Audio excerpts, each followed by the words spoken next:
இயேசுவால் 2 முறை பாராட்டை பெற்ற ஸ்திரீ.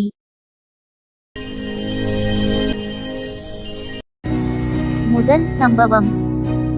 இயேசு ஒரு கிராமத்தில் பிரவேசித்தபோது அங்கே மார்த்தாள் என்னும் பேர் கொண்ட ஒரு ஸ்திரீ அவரை தன் வீட்டிலே ஏற்றுக்கொண்டாள்.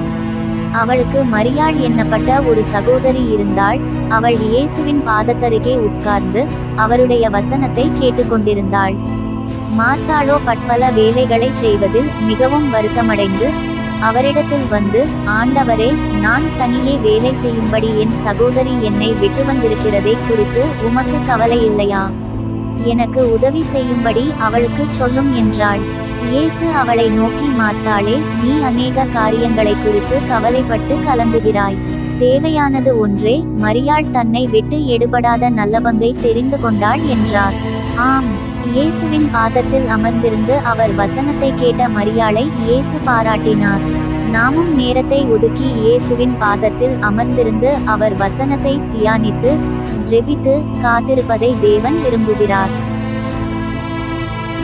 வேதம் சொல்கிறது, அவருக்கு காத்திருக்கிற அனைவரும் பாக்கியவான்கள் என்று.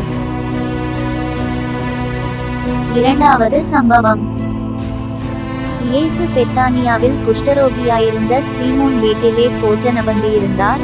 அப்போது ஒரு ஸ்திரீ விலையேற பெற்ற நளதம் என்னும் உத்தம தைலமுள்ள வெள்ளைக்கல் பரணியை கொண்டு வந்து அதை உடைத்து அந்த தைலத்தை இயேசுவின் சிரசின் மேல் ஊற்றினாள். அப்பொழுது சிலர் தங்களுக்குள்ளே விசனமடைந்து, இந்த தைலத்தை இப்படி வீணாய் செலவழிப்பானேன்? இதை 300 பணத்துக்கு அதிகமான கிரயத்துக்கு விற்று தரித்திரருக்கு கொடுக்கலாமே என்று சொல்லி அவளை குறித்து முறுமுறுத்தார்கள். இயேசு அவர்களை நோக்கி, அவளை விட்டுவிடுங்கள், ஏன் அவளை தொந்தரவு படுத்துகிறீர்கள்? என்னிடத்தில் நற்கிரியையை செய்திருக்கிறாள். தரித்திரர் எப்போதும் உங்களிடத்தில் இருக்கிறார்கள். உங்களுக்கு மனதுண்டாகும் போதெல்லாம் நீங்கள் அவர்களுக்கு நன்மை செய்யலாம். நானோ எப்போதும் உங்களிடத்தில் இரேன்.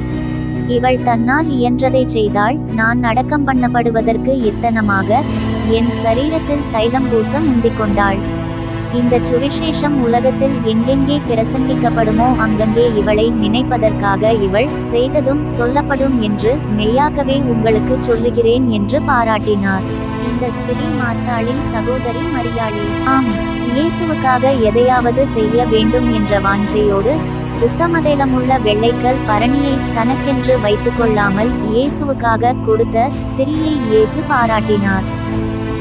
நாமும் இயேசுவுக்காக எதையாவது செய்ய வேண்டும் என்று வாஞ்சையோடு நாம் செய்கிற நற்கிரியைகளை தேவன் விரும்புகிறார். அதற்கு பலன் கொடுக்கிறார். வேதம் சொல்கிறது, இதோ சீக்கிரமாய் வருகிறேன், அவனவனுடைய கிரியைகளின்படி அவனவனுக்கு நான் அளிக்கும் பலன் என்னோடே கூட வருகிறது என்று.